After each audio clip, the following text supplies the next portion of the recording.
सृष्टिस्थित्यप्ययेहा नियतिधृषितमो बन्धमोक्षाश्च यस्मात् अस्य श्रीब्रह्मरुद्रप्रभृतिसुरनरद्वीषशत्रात्मकस्य विष्णोर्व्यस्ताः समस्ताः सकलगुणनिधिः सर्वदोषव्यपेतः पूर्णानन्दो व्ययो यो गुरुरपि परमश्चिन्तयेतं महान्तम् जन्माद्यस्य यतोन्मयादितरतश्चार्थेष्वभिघ्नस्वराट् तेने ब्रह्महृदाय आदिकवये मुह्यन्ति यं सूरयः तेजो वारिमृदां यथा विनिमयो यत्र त्रिसर्गो मृषा धाम्ना स्वेन सदा निरस्तकुहकं सत्यं परं धीमहि निगमकल्पतरोर्गलितं फलं शुकमुखातमुतद्रवसंयुतं पिबत भागवतं रसमालयं मुहुरहो रसिका भुवि भावुकाः यं प्रव्रजन्तमनुपेतमपेतकृत्यं द्वैपायनो विरहकातर आजु आवा पुत्रेति तन्मयतया तरवोऽभिनेतुः तं सर्वभूतहृदयं मुनिमानतोऽस्मि ब्रह्मान्तागुरवः साक्षात् इष्टं दैवं श्रीयपतिः आचार्या श्रीमदाचार्या सन्तु मे जन्मजन्मनि चित्रैः पदैश्च गम्भीरैर्वाक्यैर्मानैरखण्डितैः गुरुभावं व्यञ्जयन्ति भाति श्रीजयतीर्थवाक् तपो विद्याविरक्त्यादिसद्गुणोघाकरानहं वादिराजगुरून् वन्दे हयग्रीवदयाश्रयान् भक्तानां मानसाम्भोजभानवे कामधेनवे नमतां कल्पतरवे जयीन्द्रगुरवे नमः दुर्वादिध्वान्तरवये वैष्णवेन्दीवरेन्दवे श्रीराघवेन्द्रगुरवे नमोऽत्यन्तदयालवे धरणीमण्डले ख्यातं धैर्यादिगणबृंहितं धिकृताशेषवादीभं धीरसिंहगुरुं भजे सुधीजनसुमन्दारं सुधीन्द्रसुतसुप्रियं सुशमीन्द्रगुरुं वन्दे सुजयीन्द्रकरोद्भवं सुशमीन्द्रकराब्जोत्थं राघवेन्द्रगुरुप्रियं सुयतीन्द्रगुरुं वन्दे मूलरामार्चने रतं स्वस्तिस्तु सताम् अशेषसन्मङ्गलानि भवन्तु सम्यक् श्लोकैकश्रवणपठनमात्रेण वक्षुश्च श्रोतॄणां निखिलकलिकृतकर्मशापनोदरपडुतरे श्रीमद्भागवते महापुराणे अद्य कथानुवादे किञ्चित् पूर्वकथानुवादः श्रीगुरुभ्यो नमः हरिः ओम् ಅಧುನಾ ಪೀಠದಲ್ಲಿ ವಿರಾಜಮಾನರಾದ ಶ್ರೀ ಶ್ರೀ ಸುಬುಧೇಂದ್ರ ತೀರ್ಥ ಶ್ರೀಪಾದಂಗಳವರ ಅಡಿದಾವರೆಗಳಲ್ಲಿ ನನ್ನ ಶಿರಸಾಷ್ಟಾಂಗ ಪ್ರಣಾಮಗಳನ್ನು ಸಲ್ಲಿಸುತ್ತಾ ಇಂದು ಏಕಾದಶಿ ಪ್ರಯುಕ್ತ ಭಾಗವತದ ಅಷ್ಟಮ ಸ್ಕಂದವನ್ನು ಯಥಾಮತಿಯಾಗಿ ಪ್ರವಚನ ಮಾಡ್ತೇನೆ.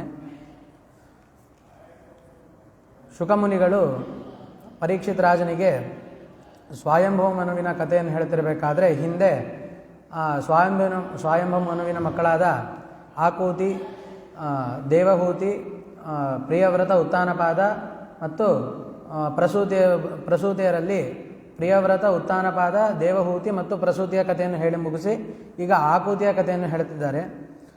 ಆಕೂತಿಯನ್ನು ರುಚಿ ಪ್ರಜಾಪತಿ ಅಂತ ಒಬ್ಬ ಋಷಿ, ಆ ಋಷಿಗೆ ಪುತ್ರಿಕಾಪುತ್ರ ಧರ್ಮದಿಂದ ಮದುವೆ ಕನ್ಯಾದಾನ ಮಾಡ್ತಾನೆ. ಅಂದರೆ ಪುತ್ರಿಕಾಪುತ್ರ ಧರ್ಮ ಅಂದರೆ ಏನು ಅಂತಂದರೆ ಮಗಳಲ್ಲಿ ಹುಟ್ಟುವ ಮಗನನ್ನು ದತ್ತು ಪಡಿಬೇಕು ಅನ್ನೋದೇ ಪುತ್ರಿಕಾಪುತ್ರ ಧರ್ಮ. ಆ ಧರ್ಮದಿಂದ ಆಕೂತಿಯನ್ನು ರುಚಿ ಪ್ರಜಾಪತಿಗೆ ಕೊಟ್ಟು ಮದುವೆ ಮಾಡ್ತಾನೆ.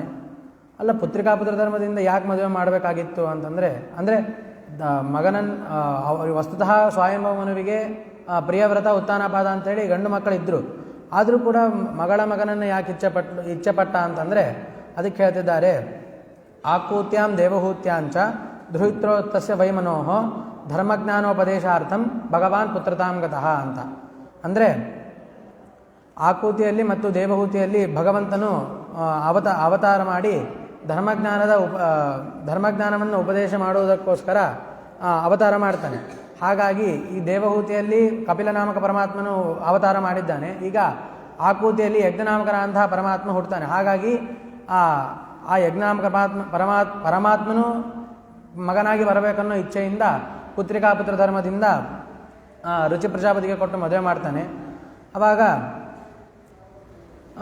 ಆಮೇಲೆ ಆಕೂತಿಯ ತಪಸ್ಸನ್ನು ಮೆಚ್ಚಿ ಭಗವಂತನೇ ಯಜ್ಞನಾಮಕ ಪರಮಾತ್ಮನಾಗಿ ಅವತಾರ ಮಾಡ್ತಾನೆ. ಮಾಡಿದ ಮೇಲೆ ಈ ಒಟ್ಟು ಆ ಸ್ವಯಂಭವ ಮನುವಿನಲ್ಲಿ ಭಗವಂತ ಎಷ್ಟು ರೂಪದಲ್ಲಿ ಅವತಾರ ಮಾಡಿದ್ದಾನೆ ಅಂತಂದರೆ ಹರಿ, ಕೃಷ್ಣ, ನರ, ನಾರಾಯಣ, ಕಪಿಲ, ಯಜ್ಞನಾಮಕ ಎಂಬುದಾಗಿ ಈ ರೀತಿಯಾಗಿ ಅವತಾರ ಮಾಡಿದ್ದಾನೆ. ಹರಿ, ಕೃಷ್ಣ, ನರ, ನಾರಾಯಣರೆಲ್ಲರೂ ಕೂಡ ಸ್ವಾಯಂಭುವಿನ ಮಗಳ ಮಕ್ಕಳು ಅಂದರೆ ಸ್ವಾಯಂಭುವಿನ ಮರಿಮೊಮ್ಮಕ್ಕಳು. ಕಪಿಲನಾಮಕ ಪರಮಾತ್ಮ ದೇವಹೂತಿಯ ಮಗ, ಯಜ್ಞನಾಮಕ ಪರಮಾತ್ಮ ಆಕೂತಿಯ ಮಗ. ಆ ಯಜ್ಞನಾಮಕ ಪರಮಾತ್ಮನನ್ನು ದತ್ತು ತಗೊಂಡು ಅವನು ಸ್ವಾಯಂಭುವನು ಎಂಥವನು ಅಂತಂದರೆ ಮನುಸ್ಮೃತಿಯನ್ನು ರಚನೆ ಮಾಡಿದ್ದಾನೆ. ಮತ್ತು ಅಷ್ಟೇ ಅಲ್ಲ, ಅವನು ವೇದದ್ರಷ್ಟಾರ. ನಾವು ಯಾರಾದರೂ ಪುಸ್ತಕವನ್ನು ಹಿಡ್ಕೊಂಡು ಓದಿದರೆ ಬರೋದಿಲ್ಲ ನಮಗೆ, ಆದರೆ ವೇದವನ್ನು ಬರೋದಿಲ್ಲ. ಆದರೆ ಆ ಮನುವಿಗೆ ವೇದವು ಅವನು ಧ್ಯಾನ ಮಾಡಲಿಕ್ಕೆ ಕೂತ್ರೆ ಸಾಕು, ಎಲ್ಲ ವೇದಗಳು ಕೂಡ ಹೊಳಿತಿತ್ತು ಅವನಿಗೆ. ಅಂತಹ ವೇದದ್ರಷ್ಟಾರ ಸ್ವಯಂಭವಮನು. ಅಂತಹ ಸ್ವಯಂಭವಮನು ಯಜ್ಞನಾಮಕ ಪರಮಾತ್ಮನನ್ನು ದತ್ತು ತಗೊಂಡು ನನ್ನ ಜನ್ಮ ಸಾರ್ಥಕ ಆಯಿತು ಅಂಥೇಳಿ ತಪಸ್ಸು ಮಾಡಬೇಕು ಅಂತ ಆ ಕಾಡಿಗೆ ಹೋಗ್ತಾನೆ. ಕಾಡಿಗೆ ಹೋದಾಗ ಅಲ್ಲಿ ತಪಸ್ಸು ಮಾಡ್ತಾ ಕೂಳ್ತಿರ್ಬೇಕಾದ್ರೆ 1000 ಜನ ಬ್ರಹ್ಮರಿಂದ ಅವಧ್ಯರಾದಂತಹ ರಾಕ್ಷಸರು ಬರ್ತಾರೆ. ಅವ್ರು ಬ್ರಹ್ಮರಿಂದ ಬಂದಾಗ ಸ್ವಯಂಭವನು ಏನು ಮಾಡ್ತಾನೆ ಅಂತಂದರೆ ಭಗವಂತನನ್ನು ಈಶಾವಾಸ್ಯ ಮಂತ್ರದಿಂದ ಸ್ತೋತ್ರ ಮಾಡ್ತಾನೆ. ಒಂದು ಮಂತ್ರಕ್ಕೆ ಬಲ ಎಷ್ಟಿದೆ ಅಂತ ಒಂದು ಉದಾಹರಣೆ ಕೊಡ್ತಾರೆ. ಏನಂತಂದರೆ ಮಹಾಭಾರತದಲ್ಲಿ ನಳದಮಯಂತಿಯರ ಕಥೆ ಉದಾಹರಣೆ ಕೊಡ್ತಾರೆ. ಏನಂತಂದರೆ ನಳ ಪುಷ್ಕರ ಎಂಬ ರಾಜನ ಜೊತೆ ದ್ಯೂತ ಕ್ರೀಡೆ ಆಡಿ ಸೋತು ಅವನು ಕಾಡಿಗೆ ಹೋಗೋ ಪರಿಸ್ಥಿತಿ ಬರ್ತದೆ. ಆವಾಗ ದಮಯಂತಿಗೆ ನೀನು ಬೇಡ, ನೀ ಇಲ್ಲೇ ಇರು, ನಾನು ಕಾಡಿಗೆ ಹೋಗಿ ಬರ್ತೀನಿ ಅಂತ ದಮಯಂತಿಗೆ ಹೇಳ್ತಾನೆ. ಆಗ ಆ ದಮಯಂತಿ ಕೇಳೋದಿಲ್ಲ, ನಾನು ಕೂಡ ನಿಮ್ಮ ಜೊತೆಗೆ ಕಾಡಿಗೆ ಬರ್ತೀನಿ ಅಂತ ಆ ದಮಯಂತಿ ನಳನ ಜೊತೆಗೆ ಕಾಡಿಗೆ ಹೋಗ್ತಾಳೆ. ಹೋದಾಗ ಒಂದು ದಿವಸ ಹಾಗೆ ಸಂಚಾರ ಮಾಡ್ತಿರ್ತಾರೆ. ಒಂದು ದಿವಸ ಇಬ್ಬರು ಕೂಡ ಮಲ್ಕೊಂಡಾಗ ಆ ದಾಳಗಳೇನಿರ್ತವೆ, ಅಂದರೆ ದ್ಯೂತ ಕ್ರೀಡೆ ಆಡ್ತಾನಲ್ಲ, ಆ ದಾಳಗಳೇನಿರ್ತವೆ ಅದು ಪಕ್ಷಿ ರೂಪದಲ್ಲಿ ಬಂದು ನಳ ಮಹಾರಾಜನ ಎಲ್ಲ ಬಟ್ಟೆಗಳನ್ನು ಕೂಡ ಕದ್ಕೊಂಡು ಹೋಗ್ಬಿಡ್ತದೆ. ಆಗ ನಳ ಮಹಾರಾಜ ಒಂದು ಬಟ್ಟೆಯನ್ನು ಬಿಟ್ಟು ಎಲ್ಲ ಬಟ್ಟೆಯನ್ನು ಕದ್ಕೊಂಡು ಹೋಗ್ತದೆ. ಆವಾಗ ನಳ ಮಹಾರಾಜ ಏನು ಮಾಡ್ತಾನೆ ಅಂತಂದರೆ ತನ್ನ ಮರ್ಯಾದೆಯನ್ನು ಮುಚ್ಚಿಕೊಂಡು ರಾತ್ರೋರಾತ್ರಿನೇ ಆ ದಮಯಂತಿಗೆ ಒಳ್ಳೆ ಮಂತ್ರದಿಂದ ಆಶೀರ್ವಾದ ಮಾಡಿ ಅವನು ಅಲ್ಲಿಂದ ಹೊರಟೋಗ್ತಾನೆ. ಆವಾಗ ದಮಯಂತಿ ಬೆಳಿಗ್ಗೆ ಎದ್ದು ನೋಡ್ತಾಳೆ, ನಳ ಮಹಾರಾಜ ಇರೋದಿಲ್ಲ. ಅವಾಗಾಗಿ ದುಃಖಪಟ್ಟು ಅವಾಗ ಅನ್ಕೋತಾಳೆ ಏನಂತಂದರೆ, ನನ್ನ ಗಂಡ ಅನ್ಯಾಯ ಮಾಡಲಿಲ್ಲ. ಯಾಕೆ ಅಂತಂದರೆ ನನಗೆ ಒಳ್ಳೆ ಮಂತ್ರದಿಂದ ಉಪದೇಶ ಮಾಡಿ ಅವನು ಹೋಗಿದ್ದಾನೆ, ಹಾಗಾಗಿ ನನ್ನ ಗಂಡ ಅನ್ಯಾಯ ಮಾಡಿಲ್ಲ ಅಂಥೇಳಿ ಹೀಗೆ ಅಂದ್ಕೊಂಡು ಸಂಚಾರ ಮಾಡ್ತಿರ್ತಾಳೆ. ಆವಾಗ ಸಂಚಾರ ಮಾಡ್ತಿರ್ಬೇಕಾದ್ರೆ ಒಮ್ಮೆ ಹೆಬ್ಬಾವು ಬಂದು ಆ ದಮಯಂತಿಯನ್ನು ಅರ್ಧ ಭಾಗ ನುಂಗ್ಬಿಟ್ಟಿರ್ತದೆ. ಆವಾಗ ದಮಯಂತಿ ಏನು ಮಾಡ್ತಾಳೆ ಅಂತಂದರೆ ಕಾಪಾಡಿ ಅಂತ ಕಿರ್ಚ್ಕೋತಾಳೆ. ಆವಾಗ ಬೇಡ, ಒಬ್ಬ ಅಲ್ಲಿ ಸುತ್ತಾಡುವಂತಹ ಬೇಡ ಏನು ಮಾಡ್ತಾನೆ ಅಂತಂದರೆ ಆ ದಮಯಂತಿಯನ್ನು ಕಾಪಾಡಬೇಕು ಅಂತೇಳಿ ಬರ್ತಾನೆ. ಆಗ ಹೆಬ್ಬಾವನ್ನು ಕೊಂದು ದಮಯಂತಿಯನ್ನು ಕಾಪಾಡ್ತಾನೆ. ಹೀಗೆ ದಮಯಂತಿಯನ್ನು ಕಾಪಾಡಿ ಯೋಗಕ್ಷೇಮವನ್ನೆಲ್ಲ ಕೇಳಿ ಹೀಗೆ ಮಾತಾಡ್ತಿರ್ತಾರೆ. ಆವಾಗ ಬೇಡ ಕೇಳ್ತಾನೆ ಏನಂತಂದರೆ, ನೀನು ಯಾರು ಅಂತ ಕೇಳ್ತಾನೆ.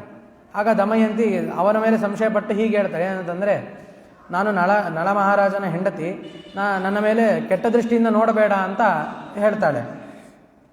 ಆಗ ಅವ ಬೇಡ ಏನು ಮಾಡ್ತಾನೆ ಅಂತಂದರೆ, ಇಲ್ಲ, ನಳ ಮಹಾರಾಜ ಹೇಗಾದರೂ ಹೋಗಿದ್ದಾನೆ, ನಾನೇ ನಿನ್ನ ಮದುವೆ ಆಗ್ತೀನಿ ಅಂಥೇಳಿ ಕೆಟ್ಟ ದೃಷ್ಟಿಯಿಂದ ನೋಡ್ತಾನೆ. ನೋಡಿದಾಗ ಆ ದಮಯಂತಿ ನನಗೆ ಇಷ್ಟ ಇಲ್ಲ, ನೀನು ಬೇಡ ಅಂತ, ನಾನು ಪಾತಿವ್ರತ್ಯದವಳಾಗಿದ್ದೇನೆ, ಹಾಗಾಗಿ ನನ್ನನ್ನು ಮದುವೆ ಆಗಬೇಡ, ನೀನು ಬಲವಂತ ಮಾಡಬೇಡ ಅಂತ ಹೇಳ್ತಾಳೆ.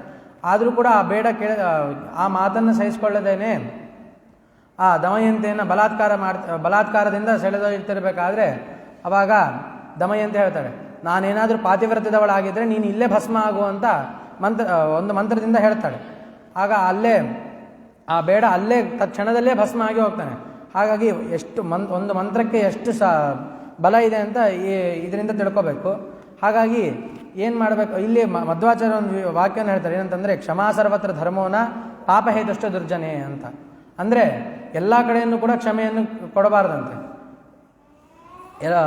ಕೆಲವು ಗುಣಗಳಿಗೆ ಗೌರವವನ್ನು ಕೊಡಬೇಕು, ದುರ್ಗುಣಗಳಿಗೆ ಶಾಪವನ್ನು ಕೊಡಬೇಕು ಅಂತ ಮಧ್ವಾಚಾರ್ಯ ಹೇಳಿದ್ದಾರೆ. ಹಾಗಾಗಿ ಆ ದಮಯಂತಿ ಆ ಬೇಡನನ್ನು ಕೊಂದು ಮುಂದೆ ಸಂಚಾರ ಮಾಡ್ತಿರ್ತಾಳೆ. ಇದು ಒಂದು ಮಂತ್ರಕ್ಕೆ ಎಷ್ಟು ಬಲ ಇದೆ ಅಂತ ಅನ್ನೋದು ಇದರಲ್ಲಿ ಗೊತ್ತಾಗ್ತದೆ. ಹೀಗೆ ಸ್ವಯಂಭವನು ತಪಸ್ಸು ಮಾಡ್ತಿರ್ಬೇಕಾದ್ರೆ ಅವನನ್ನು ತಿನ್ನಬೇಕು ಅಂತ ಎಲ್ಲ ರಾಕ್ಷಸರು ಬರ್ತಾರೆ. ಆವಾಗ ಸ್ವಯಂಭವನು ಏನು ಮಾಡ್ತಾನೆ ಅಂತಂದರೆ ತನ್ನ ಮಗನಾದಂತಹ ಯಜ್ಞನಾಮಕ ಪರಮಾತ್ಮನನ್ನೇ ಸ್ತೋತ್ರ ಮಾಡ್ತಾನೆ. ಏನಂತಂದರೆ, ಈಶಾವಾಸ್ಯಮಿದಂ ಸರ್ವಂ ಯತ್ಕಿಂಚ ಜಗತ್ಯಾಂ ಜಗತ್ ತೇನ ತೆಕ್ತೇನ ಭುಂಜೀತಃ ಮಾಗೃತ ಕಸ್ಯ ಸಿದ್ಧನಂ ಅಂತೇಳಿ ಈಶಾವಾಸ್ಯಾದಿ ಮೊದಲಾದ ಮಂತ್ರಗಳಿಂದ ಸ್ತೋತ್ರ ಮಾಡ್ತಾನೆ. ಸ್ತೋತ್ರ ಮಾಡಿದಾಗ ಯಜ್ಞನಾಮಕ ಪರಮಾತ್ಮ ಏನು ಮಾಡ್ತಾನೆ ಅಂತಂದರೆ, ಅವನ ಕಣ್ಣು ದೃಷ್ಟಿಯಿಂದ ಎಲ್ಲರನ್ನೂ ಕೂಡ ಸಂಹಾರ ಮಾಡ್ತಾನೆ ಮತ್ತು ಸ್ವಯಂಭವ ಮನುವಿಗೆ ರಕ್ಷಣೆ ಕೊಡ್ತಾನೆ ಅಂತ ಹೇಳ್ತಿದ್ದಾರೆ. ಇಲ್ಲಿಗೆ ಸ್ವಯಂಭವಿನ ಕತೆ ಮುಕ್ತಾಯವಾಗ್ತದೆ.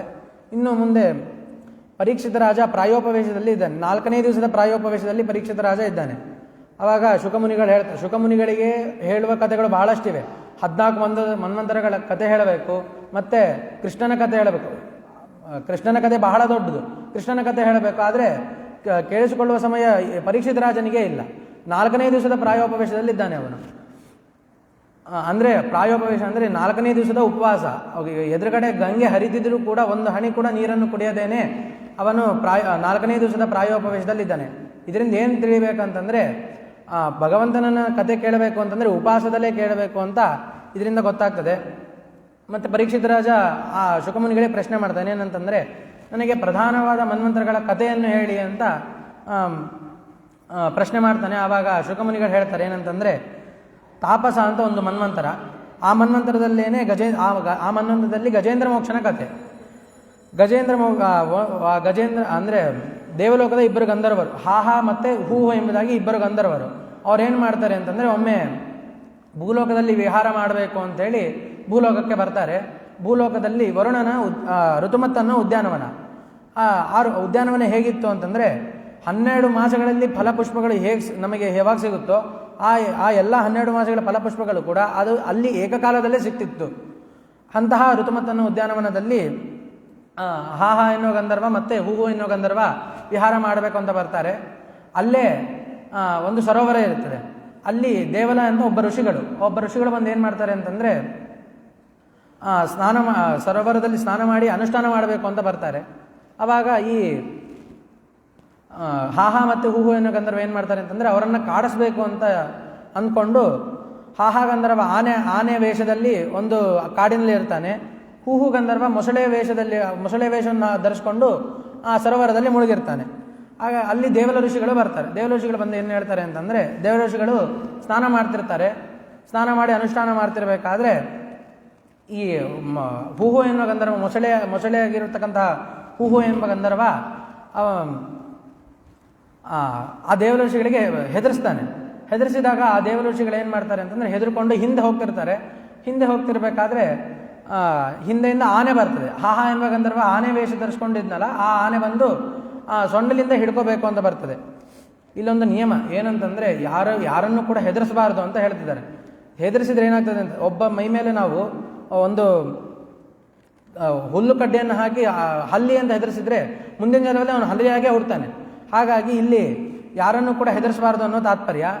ಅವನು ಹಾಹಾ ಮತ್ತು ಹೂವು ಗಂಧರ್ವ ಇಬ್ಬರೂ ಕೂಡ ಆ ದೇವಋಷಿಗಳನ್ನು ಹೆದರಿಸ್ತಾರೆ. ಆ ದೇವಋಷಿಗಳು ತಪಸ್ವಿಗಳವರು.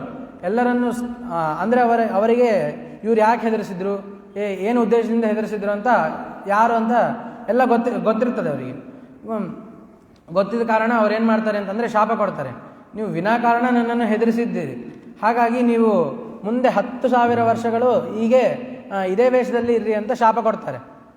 ಆಗ ಆ ಹಾಹಾ ಮತ್ತು ಹೂಹು ಗಂಧರ್ವ ಏನು ಮಾಡ್ತಾರೆ ಅಂತಂದರೆ ತಮ್ಮ ನಿಜವಾದ ರೂಪದಲ್ಲಿ ಬಂದು ದೇವಋಷಿಗಳಿಗೆ ಕ್ಷಮೆ ಕೇಳ್ತಾರೆ. ಕ್ಷಮೆಯನ್ನು ಕೇಳಿದಾಗ ಆಗ ದೇವಋಷಿಗಳು ಹೇಳ್ತಾರೆ ಏನಂತಂದರೆ, ನನಗೆ ನಿಮಗೆ ಶಾಪ ಕೊಡಬೇಕು ಅಂತ ಸಿಟ್ಟೇನಿಲ್ಲ, ನಿಮಗೆ ಒಂದು ಜನ್ಮ ಯೋನಿಯನ್ನು ಕೊಡ್ತೇನೆ. ಏನಂತಂದರೆ ಒಂದು ಜನ್ಮದಲ್ಲಿ ಇಂದ್ರದ್ಯುಮ್ನಾಗಿ ಹುಟ್ಟಿ ಅಲ್ಲಿ ಒಳ್ಳೆ ಸತ್ಕರ್ಮದಿಂದ ಇರಿ, ನಿಮಗೆ ಆ ಶಾಪ ಫಲಿಸೋದಿಲ್ಲ. ಅಂದರೆ ನಾನೇನು ಕೊಟ್ಟಿದ್ದೆ ಶಾಪ, ಆ ಶಾಪ ಫಲಿಸೋದಿಲ್ಲ ಅಂತ ಹೇಳ್ತಾರೆ. ಅಂದರೆ ಶಾಪಕ್ಕೆ ಪರಿಹಾರವನ್ನು ಹೇಳ್ತಾರೆ. ಅದಕ್ಕೆ ಆಯಿತು ಅಂತೇಳಿ ಹಾಹಾ ಗಂಧರ್ವನಿಗೆ ಈ ವಾಕ್ಯ ಹೇಳ್ತಾರೆ. ಯಾಕೆ ಅಂತಂದರೆ ಹಾಹಾ ಗಂಧರ್ವನಿಗೆ ಈ ರೀತಿಯಾಗಿ ಪ್ರೇರೇಪಿಸಿದ್ದ. ಹಾಗಾಗಿ ಹಾಹಾ ಗಂಧರ್ವನಿಗೆ ಹಾಹಾ ಗಂಧರ್ವ ಮುಂದಿನ ಜನ್ಮದಲ್ಲಿ ಇಂದ್ರದ್ಯುಮ್ನಾಗಿ ಹುಡ್ತಾನೆ. ಇಂದ್ರದ್ಯುಮ್ನಾಗಿ ಹುಟ್ಟಿದಾಗ ಒಮ್ಮೆ ಅನುಷ್ಠಾನ ಮಾಡ್ತಿರ್ತಾನೆ. ಆವಾಗ ಅಗಸ್ತ್ಯ ಋಷಿಗಳು ಬರ್ತಾರೆ. ಅಗಸ್ತ್ಯ ಋಷಿಗಳು ಬಂದಾಗ ಒಂದು ನಿಯಮ ಇದೆ. ಏನಂತಂದರೆ ದೊಡ್ಡವರು ಬಂದಾಗ ಎದ್ದು ನಿಂತ್ಕೋಬೇಕು. ಯಾಕೆ ಅಂತಂದರೆ ನಮ್ಮಲ್ಲಿರ್ತಕ್ಕಂಥ ಪ್ರಾಣಗಳೇ ಎದ್ದು ನಿಂತ್ಕೊಳ್ತವೆ. ಹಾಗಾಗಿ ದೊಡ್ಡವರು ಬಂದಾಗ ಎದ್ದು ನಿಂತ್ಕೊಳ್ಳೋದು ನಮ್ಮ ಕರ್ತವ್ಯ. ಆದರೆ ಆ ಇಂದ್ರದ್ಯುಮ್ನ ರಾಜ ಅಗಸ್ತ್ಯ ಋಷಿಗಳು ದೊಡ್ಡ ಋಷಿಗಳು ಬಂದಿದ್ದಾರೆ, ಎದ್ದು ನಿಂತ್ಕೊಳ್ಳಿಲ್ಲ. ಆಗ ಅವನು ಅಹಂಕಾರ ಪಟ್ಟವರು ಮುಂದಿನ ಜನ್ಮದಲ್ಲಿ ಆನೆ ಆಗ್ತಾರಂತೂ ಕೂಡ ನಿಯಮ ಇದೆ. ಹಾಗಾಗಿ ಅವರು ಅಗಸ್ತ್ಯರು ಮತ್ತೆ ಶಾಪ ಕೊಟ್ಟರು. ಏನಂತಂದರೆ ನೀನು ನನ್ನನ್ನು ಅಹಂಕಾರ ಪಟ್ಟಿದ್ದಕ್ಕಾಗಿ ಮುಂದಿನ ಜನ್ಮದಲ್ಲಿ ನೀನು ಕೂಡ ಆನೆ ಆಗಿ ಹುಟ್ಟು ಅಂತ ಅವರು ಶಾಪ ಕೊಡ್ತಾರೆ. ಈಗ ರಾಜರೆಲ್ಲರೂ ರಾಜರ ಮನೆಯಲ್ಲಿ ಆನೆಯನ್ನು ನೋಡಿರ್ತೀರಿ. ಆ ಆನೆಗಳು ಯಾಕಿರ್ತವೆ ಅಂತಂದರೆ ಹಿಂದಿನ ಜನ್ಮದಲ್ಲಿ ಅವರು ರಾಜರಾಗಿರ್ತಾರೆ. ಹಾಗಾಗಿ ಅವರು ಅಲ್ಲಿ ಆ ಆನೆ ಆ ರಾಜರ ಮನೆಯಲ್ಲಿ ಇರ್ತವೆ. ಹಾಗಾಗಿ ಆನೆ ಆಗಿ ಹುಟ್ಟು ಅಂತ ಅಗಸ್ತ್ಯರು ಶಾಪ ಕೊಡ್ತಾರೆ. ಶಾಪ ಕೊಟ್ಟಾಗ ಆ ಶಾಪವನ್ನು ತಪ್ಪಿಸ್ಕೊಳ್ಳಿಕ್ಕೆ ಆಗೋದಿಲ್ಲ. ಮುಂದಿನ ಜನ್ಮದಲ್ಲಿ ಗಂಧರ್ವ ಅದೇ ಋತುಮತ್ತನ್ನು ಉದ್ಯಾನವನದಲ್ಲಿ ಗಂಧರ್ವ ಆನೆ ಆಗಿ ಹೊಡ್ತಾನೆ, ಹೂಹು ಗಂಧರ್ವ ಮೊಸಳೆ ಆಗಿ ಹೊಡ್ತಾನೆ. ಅದೇ ಸರೋವರದಲ್ಲಿ ಹೂಹು ಗಂಧರ್ವ ಮೊಸಳೆ ಆಗಿ ಹೊಡ್ತಾನೆ. ಗಂಧರ್ವ ಆನೆ ಆಗಿ ಹುಟ್ಟಿದ್ದು ಹೂಹು ಗಂಧರ್ವನಿಗೆ ಗೊತ್ತಿಲ್ಲ, ಹೂಹು ಗಂಧರ್ವ ಮೊಸಳೆ ಆಗಿ ಹುಟ್ಟಿದ್ದು ಗಂಧರ್ವನಿಗೆ ಗೊತ್ತಿಲ್ಲ. ಯಾಕೆ ಅಂತಂದ್ರೆ ಇಲ್ಲಿ ಇಬ್ಬರೂ ಕೂಡ ಒಟ್ಟಿಗೆ ಇರ್ತಾರೆ. ಒಂದು ದೇವಲೋಕದಲ್ಲಿ ಇರಬೇಕಾದ್ರೆ ಇಬ್ಬರೂ ಕೂಡ ಒಟ್ಟಿಗೆ ಇರ್ತಾರೆ. ಆದರೆ ಈ ಜನ್ಮಾಂತರದಲ್ಲಿ ಹಾಗಾಗಿ ಮರ್ತೋಗಿದೆ, ಅವರಿಗೆ ನೆನಪಿರೋದಿಲ್ಲ. ಹಾಗಾಗಿ ಗಂಧರ್ವ ಆನೆಯಾಗಿ ಹುಟ್ಟಿದ್ದು ಹೂಹು ಗಂಧರ್ವನಿಗೆ ಗೊತ್ತಿಲ್ಲ, ಹೂಹು ಗಂಧರ್ವ ಮೊಸಳೆಯಾಗಿ ಹುಟ್ಟಿದ್ದು ಗಂಧರ್ವನಿಗೆ ಗೊತ್ತಿಲ್ಲ. ಒಮ್ಮೆ ಎಲ್ಲ ಆನೆಗಳು ಕೂಡ ಗಜರಾಜನಿಗೆ ಬಾಯಾರಿಕೆ ಆಗ್ತದೆ. ಬಾಯಾರಿಕೆ ಆದಾಗ ಬಿಸಿಲಿನ ಕಾಲ, ಅವಾಗ ಎಲ್ಲೂ ಕೂಡ ನೀರು ಸಿಗೋದಿಲ್ಲ. ಆ ಋತುಮತ್ತನ್ನ ಉದ್ಯಾನವನದಲ್ಲಿ ವರುಣನ ಸರೋವರ ಅಂತಂದರೆ ಅಲ್ಲಿ ನೀರು ಕೊರತೆ ಇಲ್ಲ. ಯಾಕೆ ಅಂತಂದರೆ ವರುಣ ಈ ನೀರಿಗೆ ಜಲಕ್ಕೆ ಅಭಿಮಾನಿ. ಹಾಗಾಗಿ ಅಲ್ಲಿ ನೀರಿನ ಕೊರತೆ ಇರೋದಿಲ್ಲ. ಹಾಗಾಗಿ ಅವನು ಅಲ್ಲಿ ಬಂದು ಗಜರಾಜ ಅಲ್ಲಿ ಬಂದು ನೀರು ಕುಡಿತಿರ್ತಾನೆ. ಆಗ ಕಾಲ ಪ್ರೇರಣೆಯಿಂದ ಅಂದರೆ ಶ್ರೀಹರಿಯ ಪ್ರೇರಣೆಯಿಂದ ಆನೆ ಅಂದರೆ ಹೂಹು ಗಂಧರ್ವ ಮೊಸಳೆ ಆಗಿರ್ತಾನಲ್ಲ, ಅವನು ಗಜರಾಜನ ಕಾಲನ್ನು ಗಟ್ಟಿಯಾಗಿ ಮೊಸಳೆ ಬಾಯಿಂದ ಹಿಡ್ಕೊಂಡಾಗ ಈಗ ನಾವು ಯಾರಾದರೂ ಜಗಳ ಆಡ್ತಿರ್ಬೇಕಾದ್ರೆ ಬೇರೆಯವ್ರು ಬಂದು ಬೇರೆಯವ್ರು ಯಾರಾದ್ರೂ ಜಗಳ ಆಡ್ತಿರ್ಬೇಕಾದ್ರೆ ನಾವು ಹೋಗಿ ಬಿಡಿಸ್ಲಿಕ್ಕೆ ಪ್ರಯತ್ನ ಮಾಡ್ತೇವೆ. ಅವ್ರು ಬಿಟ್ಟಿಲ್ಲ ಅಂತಂದರೆ ಅವ್ರ ಹಣೆ ಬಾರ ಇಷ್ಟೇ ಅಂತೇಳಿ ಬಿಟ್ಟು ಹೋಗ್ತೇವೆ. ಹಾಗೆ ಇಲ್ಲೂ ಗಜರಾಜ ಮತ್ತು ಗಜರಾಜನ ಕಾಲಿನ ಮೊಸಳೆ ಇಟ್ಕೊಂಡಿದೆ. ಹಾಗಾಗಿ ಬೇರೆ ಎಲ್ಲ ಆನೆಗಳು ಕೂಡ ಬಂದು ಆ ಗಜರಾಜನ ಬಿಡಿಸ್ಬೇಕು ಅಂತ ನೋಡ್ತೇವೆ, ಆದರೆ ಆಗೋದಿಲ್ಲ. ಯಾಕೆ ಅಂತಂದರೆ ಮೊಸಳೆಗಳಿಗೆ ಆ ನೀರಿನಲ್ಲಿ ಇರಬೇಕಾದ್ರೆ 100 ಆನೆಗಳ ಬಲ ಇರ್ತದೆ ಅಂತಂದು. ಹಾಗಾಗಿ ಆ ಗಜರಾಜನಿಗೆ ಬಿಡಿಸಲಿಕ್ಕೆ ಆಗೋದಿಲ್ಲ. ಆ ಎಲ್ಲ ಗಜಗಳು ಕೂಡ ಹೊರಟೋಗ್ತವೆ. ಹೀಗೆ ಆ ಗಜರಾಜ ಏನು ಮಾಡ್ತಾನೆ ಅಂತಂದರೆ ದಡಕ್ಕೆ ಹೋಗಲಿಕ್ಕೆ ಪ್ರಯತ್ನ ಮಾಡ್ತಾನೆ. ಆ ಮೊಸಳೆ ಏನು ಮಾಡ್ತದೆ, ಮತ್ತೆ ಸರೋವರಕ್ಕೆ ಎಳಿತದೆ. ಹೀಗೆ 10,000 ವರ್ಷ ಹೀಗೆ ನಡೀತಿರ್ತದೆ. ಆವಾಗ ಆ ಗಜರಾಜನಿಗೆ ಹಿಂದಿನದ್ದೆಲ್ಲ ಸ್ಮರಣೆ ಬರ್ತದೆ. ದೇವರ ಋಷಿಗಳ ಶಾಪ ಕೊಟ್ಟಿದ್ದು, ಅವನು ಮತ್ತೆ ಇಂದ್ರದ್ಯುಮ್ನಾಗಿ ಹುಟ್ಟಿದ್ದು, ಮತ್ತೆ ಅಲ್ಲೂ ಅಗಸ್ತ್ಯರ ಶಾಪ ಕೊಟ್ಟಿದ್ದೆಲ್ಲವೂ ಕೂಡ ನೆನಪಿಗೆ ಬಂದು ನನಗೆ ಇನ್ಯಾರೂ ಗತಿ ಇಲ್ಲ ಅಂತ ಅಂದುಕೊಳ್ತಾನೆ. ಇಲ್ಲಿ ದಾಸರ ಪದ್ಯ ಇದೆ. ಏನಂತಂದರೆ, ಯಾರು ಬರುವರು ನಿನ್ನ ಹಿಂದೆ ಇದ್ದ ಯಮಭಟರು ಬಾ ಎಂದು ಸೆಳೆದೊಯ್ಯುವಾಗ ಸತಿಯರು ಬರುವುದಿಲ್ಲ, ಹಿತಮಾನ್ಯ ಕ್ಷೇತ್ರ ಬರುವುದಿಲ್ಲ, ಜನನಿ ಜನಕರು ಬರುವುದಿಲ್ಲ, ಹನುಮಯ್ಯನ ಬೇರೆ ಗತಿ ಇಲ್ಲ ಅಂತ ದಾಸರ ಪದ್ಯ. ಅಂದರೆ ನೀನು ಸತ್ತೋದಾಗ ಯಾರು ನಿನ್ನ ಹಿಂದೆ ಬರೋದಿಲ್ಲ. ಮತ್ತು ಆ ಯಮಭಟ ಏನು ಮಾಡ್ತಿರ್ತಾನೆ ಅಂತಂದರೆ ಬಾ ಅಂತ ಕರ್ಕೊಂಡು ಹೋಗ್ತಿರ್ತಾನೆ. ಅವಾಗ ನಿನ್ನ ಜೊತೆ ಯಾರೂ ಬರೋದಿಲ್ಲ. ಅವಾಗ ಶ್ರೀಹರಿಯೇ ಗತಿ ಅಂತ ಅವನನ್ನು ಬೇಡಬೇಕಂತ. ಅವಾಗ ಹಾಗೆ ಇಲ್ಲೂ ಕೂಡ ಗಜರಾಜ ಎಲ್ಲವನ್ನು ನೆನಪಿಸ್ಕೊಂಡು ನಾರಾಯಣನೇ ಗತಿ ಅಂತ ಹೇಳಿ ಆ ಸರೋವರದಲ್ಲಿ ಬೆಳೆಯಿರ್ತಕ್ಕಂಥ ಒಂದು ಹೂವನ್ನು ತಗೊಂಡು ನಾರಾಯಣನೇ ಗತಿ ಅಂತೇಳಿ ಈಗ ಆಕಾಶಕ್ಕೆ ಎಸೆತಾನೆ. ವೈಕುಂಠ ಲೋಕದಲ್ಲಿ ನಾರಾಯಣ ವೇಟಿಂಗ್ ಯಾಕೆ ಅಂತಂದರೆ, ಯಾವಾಗ ಗಜರಾಜ ನಾರಾಯಣ ಅಂತ ಹೇಳ್ತಾನೋ ಅಂತ ವೈಕುಂಠದಲ್ಲಿ ಪರಮಾತ್ಮ ಗರುಡನಲ್ಲಿ ಕೂತು ಕಾಯ್ತಾ ಇರ್ತಾನೆ. ಈ ಗಜರಾಜ ನಾರಾಯಣ ಅಂತ ಹೇಳೋಷ್ಟರಲ್ಲೇ, ಅಂದರೆ ನಾ ಅಂತ ಹೇಳಿ ರಾ ಅಂತ ಹೇಳೋಷ್ಟರಲ್ಲೇನೆ ವೈಕುಂಠದಿಂದ ಭೂಲೋಕಕ್ಕೆ ಬರ್ತಾನೆ. ಇದರ ಅರ್ಥ ಏನಂತಂದರೆ, ನಮಗೆಲ್ಲ ಇಲ್ಲಿಂದ ಒಂದು ಸ್ವಲ್ಪ ದೂರ ಹೋಗಬೇಕು ಅಂತಂದರೆ 10 ನಿಮಿಷ ಟೈಮ್ ಬೇಕು. ಆದರೆ ಪರಮಾತ್ಮನಿಗೆ ಅಷ್ಟು ಸಮಯ ಬೇಕಾಗಿಲ್ಲ. ಯಾಕೆ ಅಂತಂದರೆ ಅವನಿಗೆ ದೇಶ ಕಾಲಗಳ ತಡೆ ಇಲ್ಲ. ನರಸಿಂಹದೇವರ ಕಥೆಯನ್ನು ಕೇಳ್ತಿರ್ಬೇಕಾದ್ರೆ ಅಲ್ಲಿ ಕಂಬದ ಹೊಡೆದಾಗ ನರಸಿಂಹ ಕಂಬದಿಂದ ಬರುವಷ್ಟು ಎಷ್ಟು ಸಮಯ ಸಾಕು, ಹಾಗೆ ವೈಕುಂಠ ಲೋಕದಿಂದ ಭೂಲೋಕಕ್ಕೆ ಬರಲು ಕೂಡ ಅಷ್ಟೇ ಸಮಯ ಸಾಕು ಅಂತ ಇದರ ತಾತ್ಪರ್ಯ. ಬಂದು ಆ ಹೂವನ್ನು ಹಿಡ್ಕೊಂಡು ವಿಷ್ಣು ತನ್ನ ಚಕ್ರದಿಂದ ಆ ಮೊಸಳೆಯನ್ನು ಸಂಹಾರ ಮಾಡ್ತಾನೆ.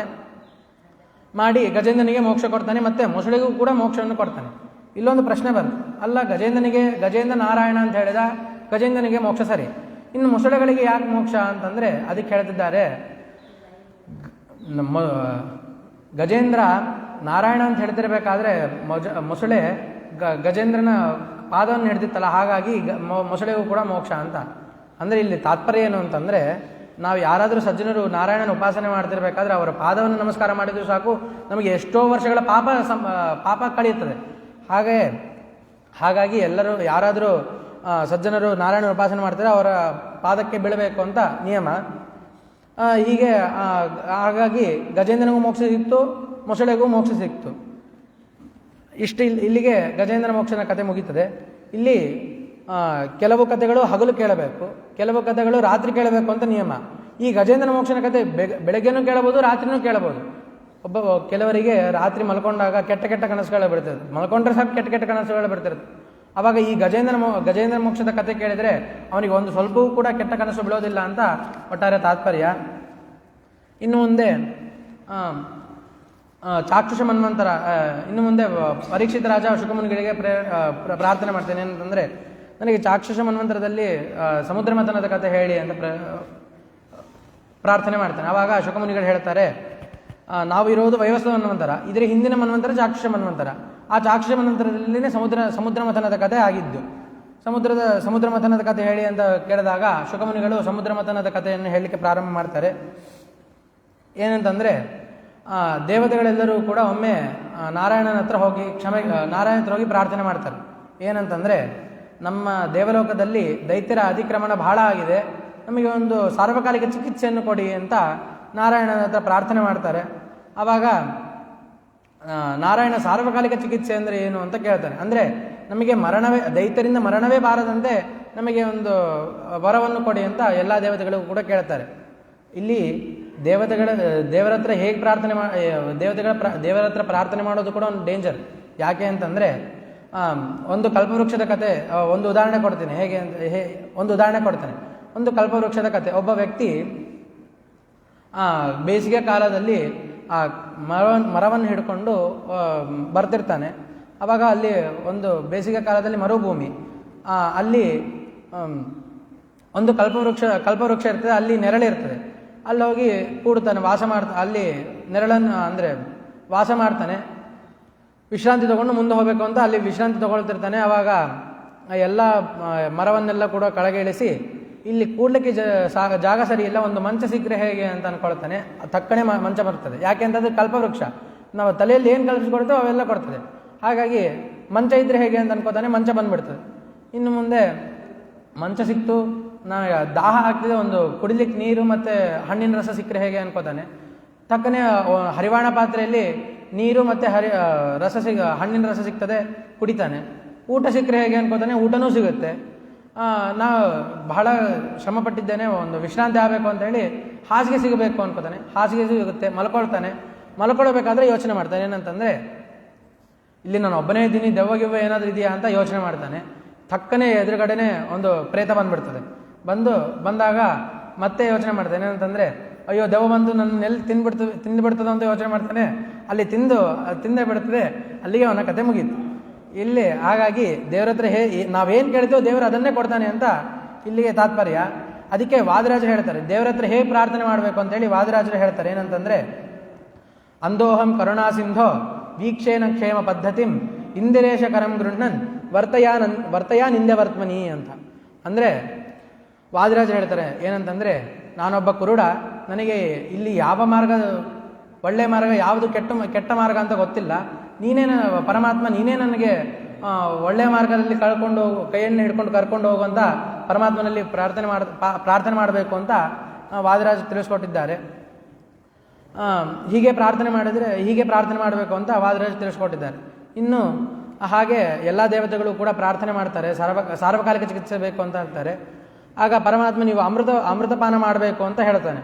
ಆಗ ಅಮೃತಪಾನ ಮಾಡಬೇಕು ಅಂದರೆ ಸಮುದ್ರ ಮಥನ ಮಾಡಬೇಕು, ಆ ಮಂದರ ಪರ್ವತ ತರಬೇಕು, ಆ ವಾಸಿಕೆಯನ್ನು ಹಗ್ಗವಾಗಿ ಮಾಡ್ಕೋಬೇಕು. ಮತ್ತು ಎಲ್ಲ ದೇವತೆಗಳಿಗಷ್ಟೇ ಆಗೋದಿಲ್ಲ, ಮಂದರವನ್ನು ಅಂದರೆ ಸಮುದ್ರ ಮಥನ ಮಾಡಲಿಕ್ಕೆ ದೇವತೆಗಳಿಗಷ್ಟೇ ಆಗೋದಿಲ್ಲ, ದೈತ್ಯರು ಕೂಡ ಬೇಕು. ಹಾಗಾಗಿ ದೈತ್ಯರು ಬೇಕು, ಎಲ್ಲರನ್ನೂ ಕೂಡ ದೇವರು ಹೇಳ್ತಾನೆ ಮಂದರ ಪರ್ವತವನ್ನು ತೊಗೊಂಬರಬೇಕು ಅಂತ ಹೇಳ್ತಾನೆ. ಆಗ ದೇವತೆಗಳು ಒಂದೊಂದು ಕೂಡ ಕಷ್ಟ. ಯಾಕೆ ಅಂತಂದರೆ ಮಂದರ ಪರ್ವತವನ್ನು ತೊಗೊಂಬರ್ಲಿಕ್ಕೆ ಯಾರ ಕಡೆಯಿಂದನೂ ಸಾಧ್ಯ ಇಲ್ಲ. ಹಾಗೆ ಮತ್ತೆ ದೇವರ ಹತ್ರ ಪ್ರಾರ್ಥನೆ ಮಾಡ್ತಾರೆ, ನೀನೇ ಮಂದರ ಪರ್ವತ ತಂದುಕೊಡ್ಬೇಕು ಅಂತ ಪ್ರಾರ್ಥನೆ ಮಾಡ್ತಾರೆ. ಆಗ ಪರಮಾತ್ಮ ಗರುಡನಲ್ಲಿ ಅಜಿತನಾಮಕನಾಗಿ ಸೇರಿಕೊಂಡು ಆ ಮಂದರ ಪರ್ವತವನ್ನು ತಗೊಂಡು ಬಂದು ಸಮುದ್ರದಲ್ಲಿ ಇಡ್ತಾನೆ. ಇಲ್ಲಿ ಮಾರ್ಗ ಮಧ್ಯದಲ್ಲಿ ಏನಾಗ್ತದೆ ಅಂತಂದರೆ, ಆ ಎಲ್ಲ ದೇವತೆಗಳು ಕೂಡ ಅಂದ್ಕೊಳ್ತಾರೆ, ಅಹಂಕಾರ ಪಡ್ತಾರೆ. ಏನಂತಂದರೆ, ಒಬ್ಬ ಇಷ್ಟು ದೊಡ್ಡ ಮಂದರ ಪರ್ವತ ನಮಗೆ ಯಾಕೆ ತರಲಿಕ್ಕೆ ಆಗ್ತಿಲ್ಲ, ಒಬ್ಬ ಗರುಡನೇ ತರ್ತಿದ್ದಾನೆ, ಹಾಗಾಗಿ ನಮ್ಮ ಕಡೆ ಯಾಕೆ ತರಲಿಕ್ಕೆ ಆಗ್ತಿಲ್ಲ ಅಂತ ಅಂದುಕೊಳ್ತಾರೆ. ಆವಾಗ ಪರಮಾತ್ಮ ಹೇಳ್ತಾನೆ, ಗರುಡ ನೀನಿಲ್ಲು, ಎಲ್ಲ ದೇವತೆಗಳು ಕೂಡ ಮಂದ್ರ ಪರ್ವತವನ್ನು ಎತ್ಕೊಂಡು ಹೋಗ್ತಾರೆ ಅಂತ ನೀನಿಲ್ಲು ಅಂತ ಹೇಳ್ತಾನೆ.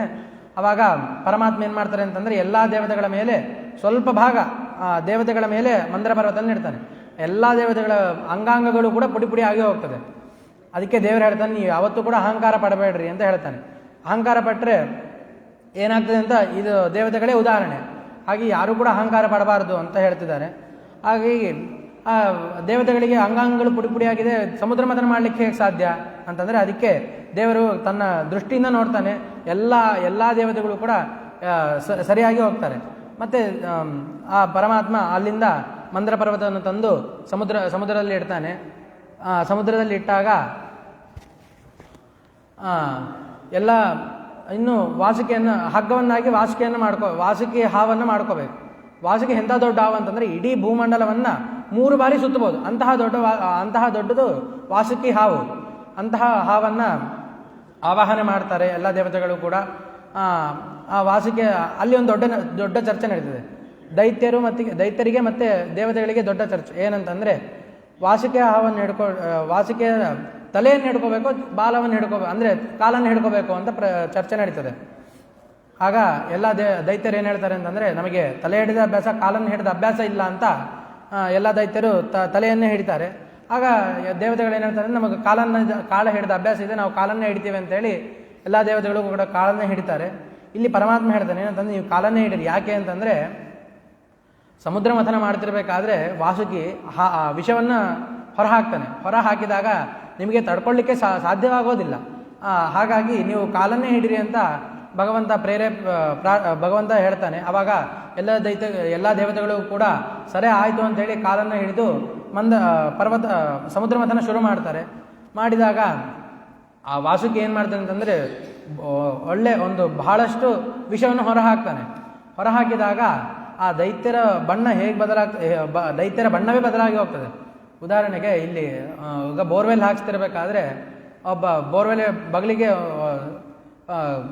ಬಗಲಿಗೆ ಒಬ್ಬ ಮನುಷ್ಯ ಇರ್ತಾನೆ. ಅವನು ಆಪ್ರೇಟ್ ಮಾಡ್ತಿರ್ಬೇಕಾದ್ರೆ ಅವನ ಈ ಮಣ್ಣು ಬಂದಾಗ ಅವನು ಎಲ್ಲಿದ್ದಾನೆ ಅಂತಲೇ ಗೊತ್ತಾಗೋದಿಲ್ಲ, ಅಷ್ಟು ಬಣ್ಣ ಬದಲಾಗಿ ಹೋಗ್ತದೆ. ಹಾಗೆ ಈ ದೈತ್ಯರಿಗೂ ಕೂಡ ಇಡೀ ಬಣ್ಣವೇ ಬದಲಾಗಿ ಹೋದಾಗ ಆದರೂ ಕೂಡ ನಾವು ತಲೆಯನ್ನು ಹಿಡ್ತೀವಿ, ಕಾಲಂತರೂ ಹಿಡಿಯೋದಿಲ್ಲ ಅಂತ ದೈತ್ಯರೆಲ್ಲರೂ ಕೂಡ ತಲೆಯನ್ನು ಹಿಡಿದು ಮಥನ ಮಾಡ್ತಿರ್ತಾರೆ.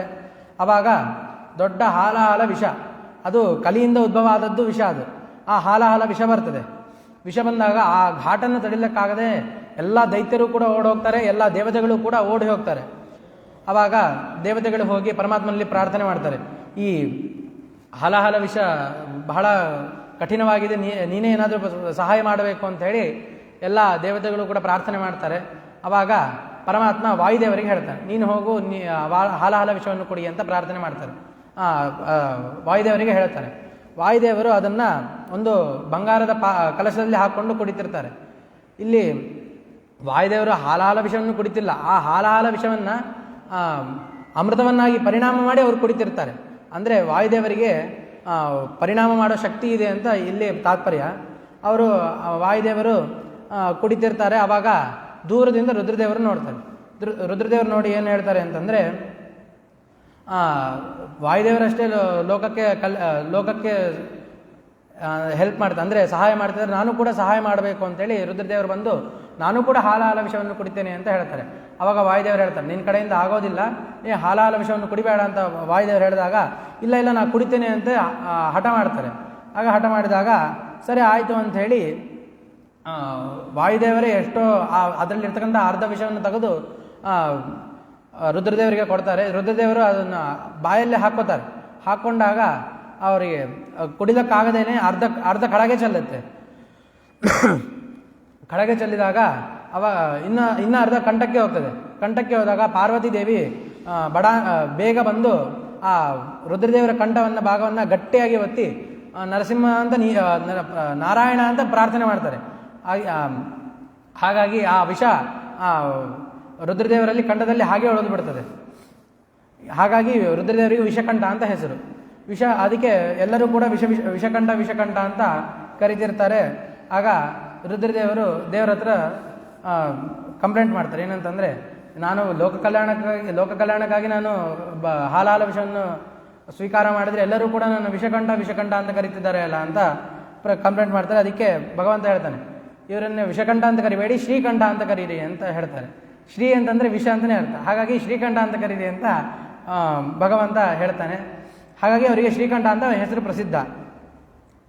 ಅಷ್ಟೇ, ಇನ್ನು ದೇವರು ಮೊದಲಿಗೆ ಹೇಳ್ತಾನೆ ಏನಂತಂದರೆ, ಆ ಸಮುದ್ರ ಮಥನ ಮಾಡ್ತಿರ್ಬೇಕಾದ್ರೆ ಉಚ್ಚೈಶ್ರವಸನ್ನು ಕುದುರೆ ಬರ್ತದೆ, ಆ ಐರಾವತವನ್ನು ಆನೆ ಬರ್ತದೆ, ಯಾವುದಕ್ಕೂ ಕೂಡ ನೀವು ತಲೆ ಕೊಡದಲೇನೆ ಅಮೃತವೇ ನಿಮ್ಮ ಪ್ರಾಪ್ತಿ, ಹಾಗಾಗಿ ಅಮೃತವನ್ನು ಮಾತ್ರ ನೀವು ಆ ಅಮೃತವನ್ನು ಕುಡಿಬೇಕನ್ನೋ ಗುರಿ ಇಟ್ಕೊಂಡು ನೀವು ಸಮುದ್ರ ಮಥನ ಮಾಡಿರಿ ಅಂತ ಹೇಳಿದಾಗ ಸರಿ ಆಯಿತು ಅಂಥೇಳಿ ಸಮುದ್ರ ಮಥನ ಆರಂಭ ಮಾಡ್ತಾರೆ.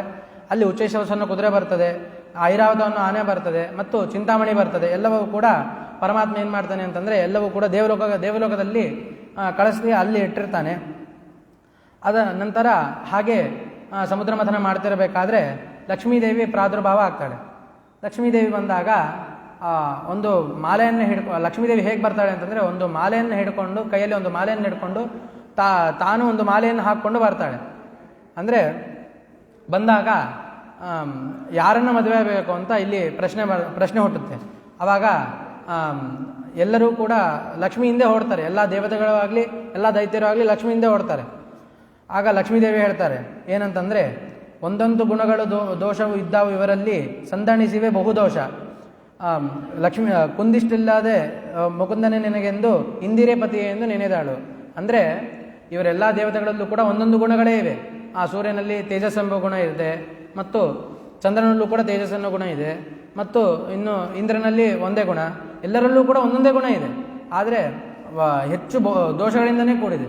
ಆದರೆ ಸ್ವಲ್ಪವೂ ಕೂಡ ಒಂದೆಳ್ಳಷ್ಟು ಕೂಡ ದೋಷಗಳಿಲ್ಲದೆ ಇರದೇ ಇರತಕ್ಕಂಥದ್ದು ಪರಮಾತ್ಮನಲ್ಲಿ ಮಾತ್ರ. ಹಾಗಾಗಿ ಪರಮಾತ್ಮನೇ ನನಗೆ ಗಂಡ ಅಂತ ಅಂದ್ಕೊಂಡು ಪರಮಾತ್ಮನಿಗೆ ಹಾರ ಹಾಕಿ ಅಲ್ಲಿ ಪರಮಾತ್ಮನಿಗೆ ಹಾರ ಹಾಕ್ತಾಳೆ.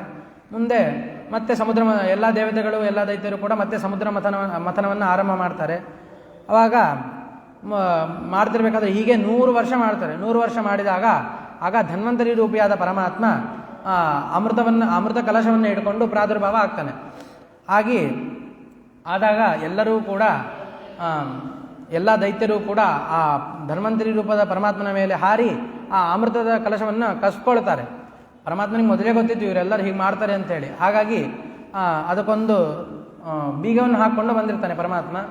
ಎಲ್ಲರೂ ಕೂಡ ಕಸ್ಕೊಂಡಾಗ ಆವಾಗ ಎಲ್ಲ ದೇವತೆಗಳು ಕೂಡ ಮತ್ತೆ ಪರಮಾತ್ಮನಲ್ಲೇ ಪ್ರಾರ್ಥನೆ ಮಾಡ್ತಾರೆ. ಎಲ್ಲ ಅಮೃತವನ್ನೆಲ್ಲ ಕೂಡ ದೈತ್ಯರು ತೊಗೊಂಡ್ಬಿಟ್ರೆ ನಮಗೆ ಹೇಗೆ ಅಂತ ಪ್ರಾರ್ಥನೆ ಮಾಡಿದಾಗ ಆವಾಗ ಅದಕ್ಕೆ ಪರಮಾತ್ಮ ಮೋಹಿನಿ ರೂಪವನ್ನು ತಾಳ್ತಾನೆ. ಮೋಹಿನಿ ರೂಪವನ್ನು ತಾಡಿ ಎಲ್ಲ ದೈತ್ಯರಿಗೆ ಮೋಸವನ್ನು ಮಾಡಿ, ಇನ್ನು ಅಸುರರಿಗೆ ಎಲ್ಲ ದೈತ್ಯರಿಗೆ ಮೋಸವನ್ನು ಮಾಡಿ ಎಲ್ಲ ಮೋಹಿನಿ ರೂಪದಿಂದ ಎಲ್ಲ ದೇವತೆಗಳಿಗೆ ಅಮೃತವನ್ನು ಪಾನ ಮಾಡಿಸಿ ಹೋಗ್ತಾನೆ. ಇಷ್ಟು ಹೇಳುತ್ತಾ ನನ್ನ ವಾಕುಸುಮಗಳನ್ನು ರಾಘವೇಂದ್ರ ತೀರ್ಥರ ಅಂತರ್ಯಾಮಿಯಾದ ಭಾರತೀಯ ಮುಖ್ಯ ಪ್ರಾಣಾಂತರ್ಗತ ಶ್ರೀ ಮೂಲರಾಮನಲ್ಲಿ ನನ್ನ ವಾಕುಸುಮಗಳನ್ನು ಸಮರ್ಪಣೆ ಮಾಡ್ತಾ ನನ್ನ ಮಾತನ್ನು ಮುಗಿಸುತ್ತಿದ್ದೇನೆ. ಶ್ರೀಕೃಷ್ಣ ಅರ್ಪಣಮಸ್ತು.